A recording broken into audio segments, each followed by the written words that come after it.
Señores, muy complacido de presentarle a nuestra entrevistada del Poder de la Tarde. Está con nosotros esta tarde la doctora Virginia Pardilla, no Padilla, como dijimos anteriormente, Pardilla. Doctora, bienvenida. Muchas Bienvenida, gracias, un doctora. Qué placer. gusto tenerla ¿Cómo con está? ¿Cómo le ha ido de nosotros. Navidad? Muy bien, gracias a Dios. Se le nota. Qué bien, qué bien. Bueno, doctora, usted sabe que hay un ambiente, tal como decía don Freddy fuera de cámara y ahora también lo anunciaba, con usted se puede hablar de muchos temas. Usted maneja muy bien la especialista en la conducta del ser humano.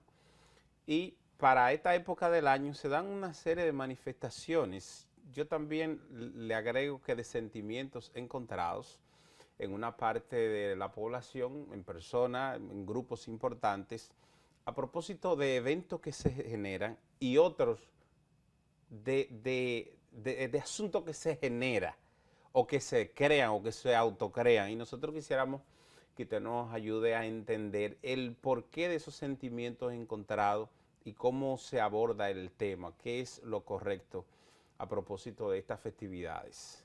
Mira, paradójicamente, el tiempo de Navidad se vende como un tiempo de alegría, Sí, sí. de gozo. Entonces, muchas personas no entienden cómo un tiempo que es de tanta alegría, de tanto gozo, para otras personas puede ser un tiempo de conflicto, de miedos, de ansiedades e inclusive llegar a tener episodios de depresión. Sí. Se conoce coloquialmente a veces como la depresión navideña o como la depresión blanca, Oh. haciendo alusión a lo que es la nieve. Sí, sí, sí. Entonces, coloquial también lo manejan de esta manera. ¿Por qué? Porque puede ser una persona que tenga depresión ya diagnosticada, que tenga un episodio depresivo en el tiempo de Navidad, pero hay personas que no tienen un historial de depresión y sin embargo tienen sentimientos de tristezas en periodo navideño, entonces es muy cuesta arriba tú decir, pero ¿por qué? Y hay varias razones. Una razón importante es que hay un estereotipo de lo que es la sociedad entiende de lo que es lo que uno debe de tener, perseguir y obtener. Entonces hay una Navidad que la venden en la televisión, en los programas, en las películas, en los cines, de una Navidad totalmente feliz. Si tú no estás dentro de ese estereotipo, entonces llegas a cuestionarte y puede producir ansiedad porque tú no tienes lo que todo el mundo vende como lo correcto o lo perfecto. Ok. Entonces, cuando una persona no está dentro de los estigmas sociales, entonces comienza a cuestionarse y si no tiene una destreza interna para entender que su vida es diferente y que porque sea diferente no significa que sea mala, sino que es diferente y puede ser buena, entonces puede cuestionarse y producir estrés y niveles de ansiedad. Otra de las razones importantes es la parte económica. Es un tiempo donde hay muchos gastos, muchas festividades, muchos compromisos económicos. Y si uno no tiene ya estratégicamente hablado y organizado su finanza y aprender a vivir con lo que tiene, pues entonces te puede ver en la presión de querer conseguir y hacer cosas que tu capacidad económica no te está permitiendo y por ende eso causarte estrés y ansiedad y generar entonces un estado de ánimo depresivo. Otras razones súper importantes por lo cual las personas en este tiempo tienen también este tipo de depresión, no solamente es la parte económica o la parte emocional, a veces pasa que es un tiempo donde si hay una pérdida importante de algún familiar o un ser querido que coincide con la fecha en la que estamos o cercana a la fecha, entonces puedes recordarte el duelo por esa pérdida o pudieras entonces tú no haber agotado el tiempo del duelo y te puedes sentir mucho más triste.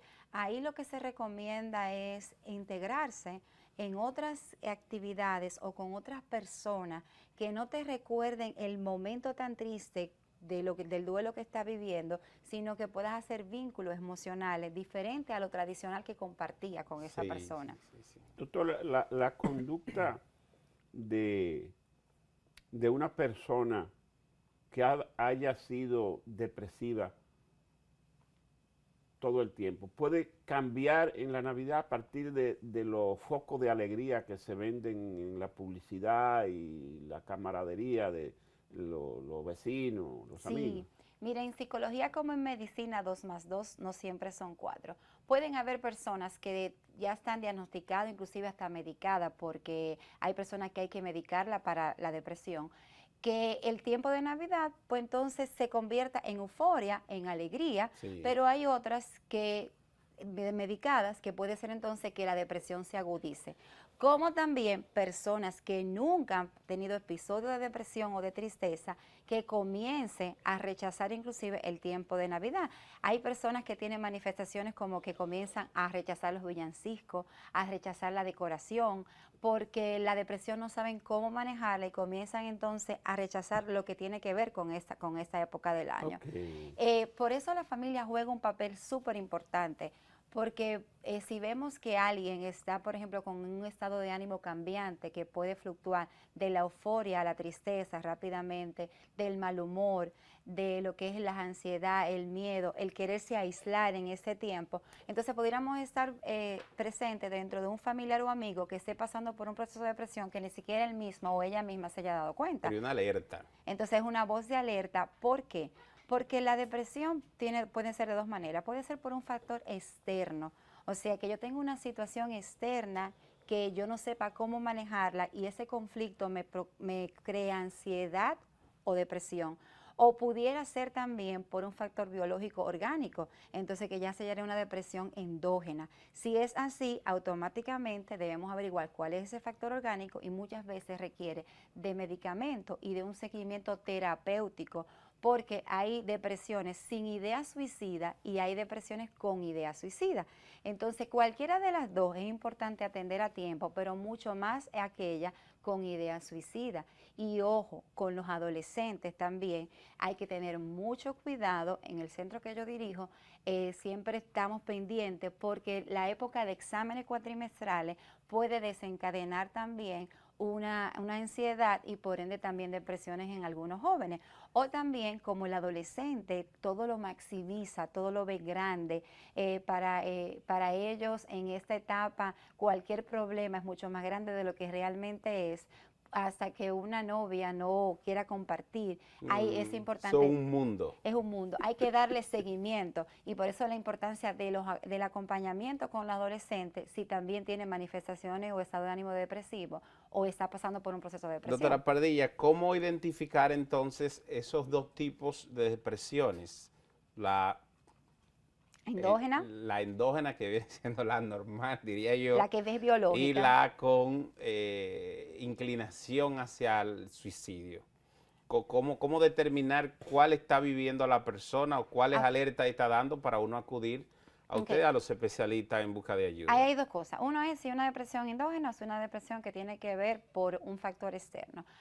Lo primero es que dentro de la consulta terapéutica se va a hacer una evaluación clínica, diagnóstica, inclusive se van a hacer estudios hormonales y si implica ya que es algo hormonal, ahí también tiene que entrar lo que es el psiquiatra para poder hacer recetas, indicaciones de medicamentos que paralelo a la terapia conductual va a ayudar a lo que es superar el proceso. Esos indicios que se dan para llegar al psicólogo, o sea, ya hay que acudir a un especialista. ¿Cuáles son esas acciones, esas manifestaciones que se dan para uno poder motivarse a acudir o a recomendar? Mira, estado de ánimo cambiante.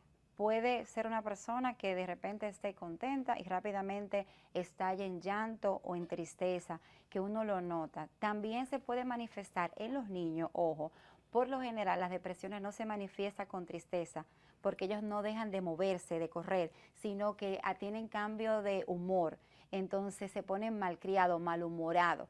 Entonces, por eso en los niños la depresión se confunde, porque en un adulto, al verlo triste, entonces es muy obvio que está pasando por un proceso depresivo. En el niño es el cambio de humor y se pone malhumorado. Por lo general la tendencia en una depresión infantil. Aparte de eso, hay un aislamiento, que no quiero dejar de hablar, no quiero comunicarme. En los adolescentes se trancan mucho, que es normal que se tranquen en las habitaciones un adolescente, pero se aíslan muchísimo más, porque cuando ellos se trancan, por lo general, o están en contacto ahora mismo por las redes sociales con alguien, están aislados del mundo, pero en contacto a través de las redes. pero cuando están en un proceso depresivo, ustedes lo ven que están trancados en la habitación, pero no están haciendo nada productivo, no se están comunicando con nadie. A veces hay dos formas de manifestarse. O comienzo a comer más de la cuenta por ansiedad, si la depresión viene acompañada de episodios de ansiedad, o puedo dejar de comer, y entonces la persona deja de comer, no quiere salir, quiere estar trancado, llora mucho, cambio de humor, no quiere conversar con nadie. Entonces estamos viendo síntomas de depresión. Si al hablar con esta persona, tratar de integrar las actividades, buscar la manera de salir de la rutina, de hacer actividades que les gusten, que disfruten, que lo motive, no sale de este proceso con la ayuda de la familia, entonces debemos de rápidamente acudir a un especialista, porque son de las razones psicológicas, que hay muy pocas, por la cual la persona puede inclusive morir, que es entonces cuando viene un desequilibrio de las emociones muy fuerte, que entonces pasan por su mente lo que es idea suicida y pueden entonces atentar contra su vida, una persona bajo una depresión severa. Doctora, usted ha tocado un tema interesantísimo, el tema de las redes sociales.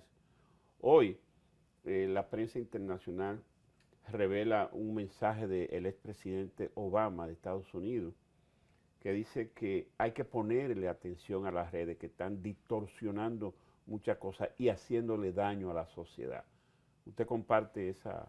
Mira, la tecnología tiene sus puntos buenos y ayudan y sus beneficios, como tienen también sus áreas negativas. Es cierto que una tecnología mal utilizada y un uso excesivo de las redes sociales sin ningún tipo de control, sobre todo en los infantes, puede hacer daño. ¿A qué me refiero mal utilizada?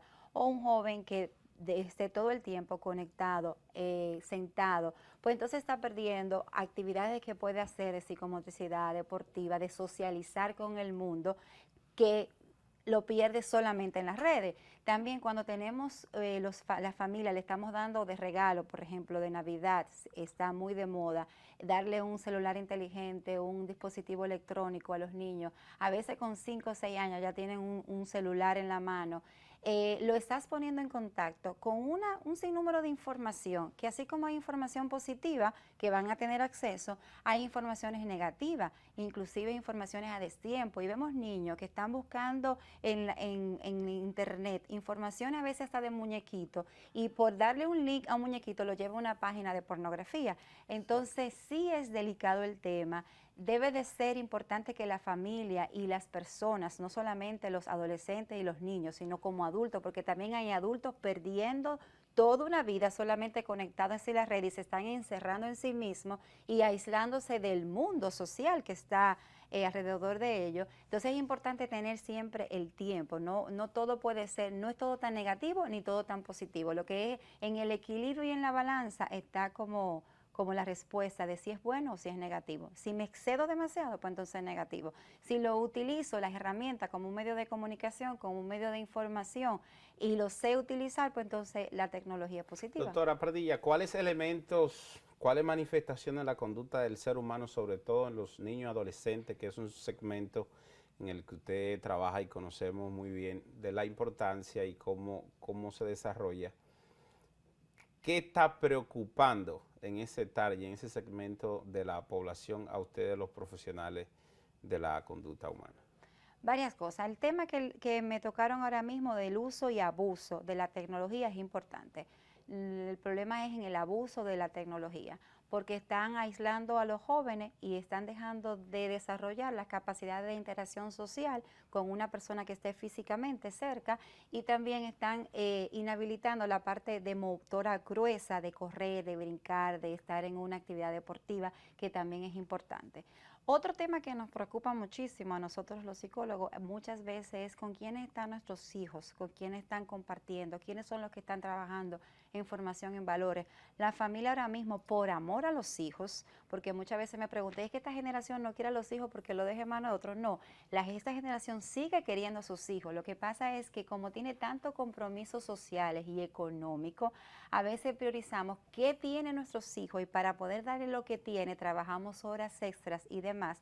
Entonces olvidamos lo más importante, que es la seguridad afectiva que debe darle cada padre a sus hijos para que crezcan estable emocionalmente. Entonces otro punto que nos preocupa es si le estamos dedicando el tiempo a nuestros niños y a nuestros adolescentes para que entonces salgan a la calle como adultos formados con principios y valores, porque la escuela puede coayudar y es la primera coayudadora en la formación de valores, pero la formación de valores recae como una responsabilidad de los padres. Entonces, si los padres llegan a las 8, 9, 10 de la noche, ¿qué tiempo le dedican? Y un tema que yo siempre hablo cuando me lo pregunten, nosotros los psicólogos nos hemos encargado de hablar de tiempo de calidad.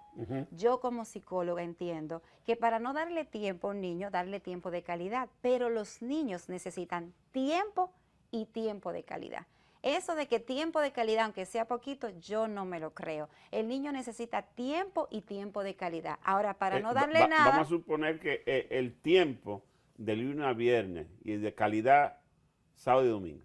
Eso no es tiempo. Entonces, o diariamente 5 minutos. ¿Cómo establecerlo? Tiempo. ¿Cómo priorizarlo, doctora? ¿Cómo priorizar? Mira, es difícil, sobre todo ahora que mamá y papá, para poder cumplir con todos los compromisos, tienen que estar trabajando, más la mujer también necesita, moderna de ahora, salir a la calle y sentirse que es productiva, que ha estudiado, que se ha preparado y también desarrollar ese liderazgo.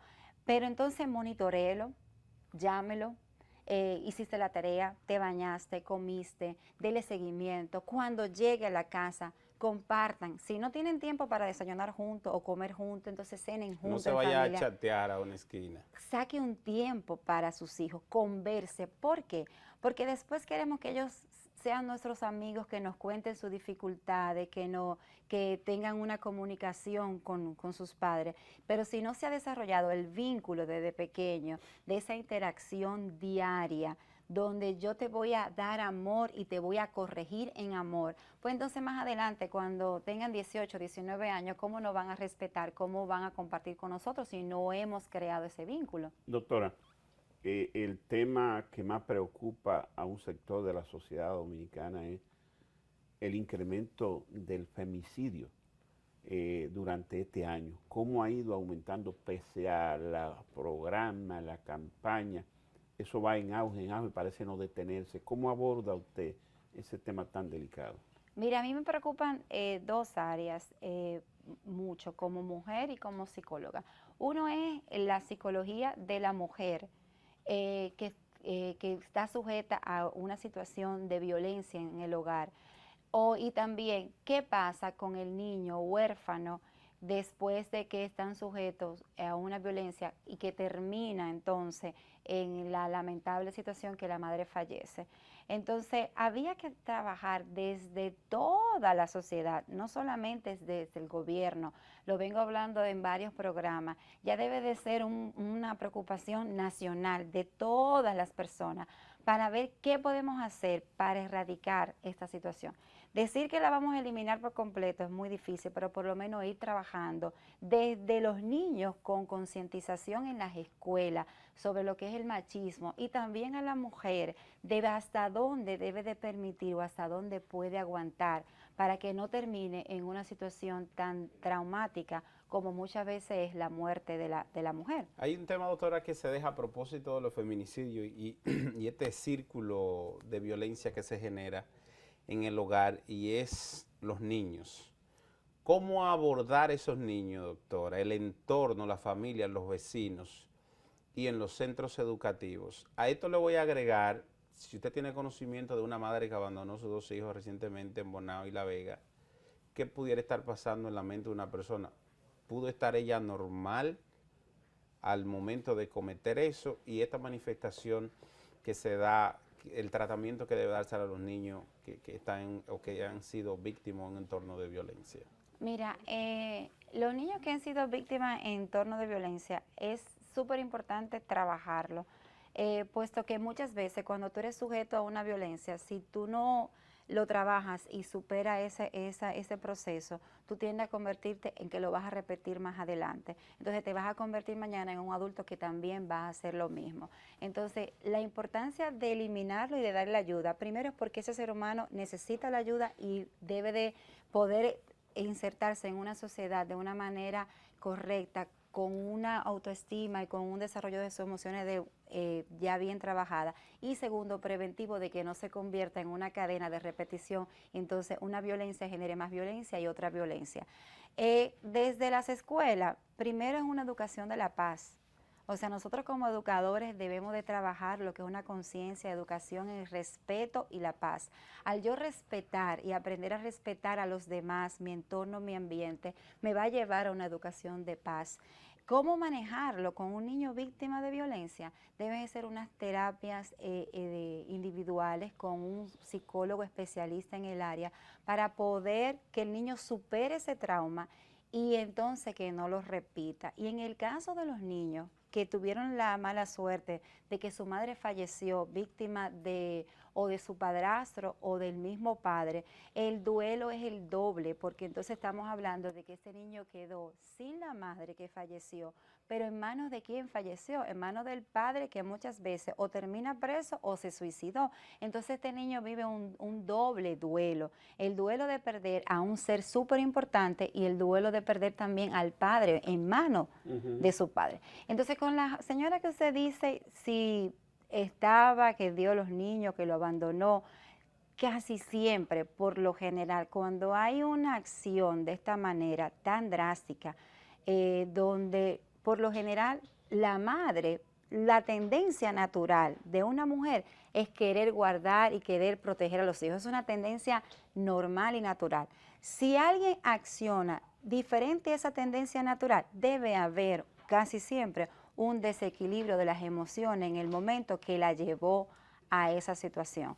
Para llevar a una persona a abandonar a sus hijos de esa manera, debe de estar pasando o por un proceso, aunque sea circunstancial, o un historial debe de tener de un desequilibrio emocional. Doctora, finalmente, ¿qué les recomienda a usted como profesional de la conducta a las autoridades nacionales para paliar esta situación? Pienso que fomentar un plan nacional educativo, preventivo, de trabajar en formación en valores desde las escuelas, pero no solamente preventivo, sino ya ahora lo que estamos más grandes, que hemos crecido y que estamos viviendo esa situación, entonces un plan ya de sanar y trabajar entonces para hacer un cambio de actitud y crear en los niños desde muy pequeño una conciencia de que estamos aquí en el mundo para ser felices y para permitir que los demás sean felices. Entonces, de una cultura del respeto y de formación en valores, pero desde una óptica de un plan en acción real, con fondos, que involucre todas las escuelas, tanto públicas como privadas, que lleguemos hasta los campos, sea algo que sea de verdad y que se le dé un seguimiento como un programa de valores. Doctora, muchísimas gracias, doctora. Finalmente, Sí. nos gustaría un mensaje suyo a nuestra audiencia en ocasión de las festividades, del ambiente que se vive en estos días, y si alguna persona tiene alguna situación particular, interesante sería su mensaje a propósito de la época y nosotros aprovechándola obviamente, y si es posible compartir dónde las personas pueden conseguir su número de contacto. Mire, como mensaje principal, tratar de vivir una vida donde mis intenciones y mis intereses nunca estén por encima de las intenciones y lo demás. Una cultura de paz, de amor y de respeto. Y que este 2018 yo pueda revisar las cosas que en el 2017 no alcancé e hice mal para entonces seguir creciendo. ¿Dónde me pueden localizar? En el 809-566-4775 en Montessori Learning Center, que es el colegio que dirijo. O me pueden seguir por las redes sociales MLC School, MLC_School. Muy bien. Muchísimas gracias, doctora. Un placer. Ha sido la participación de la doctora Virginia Pardilla, psicóloga. Interesante conversación con muchas orientaciones para la sociedad dominicana. Tenemos que hacer la pausa a ver los comerciales. De regreso venimos con un contenido variado, diferente. No tendremos los deportes hoy, Camilo está de vacaciones.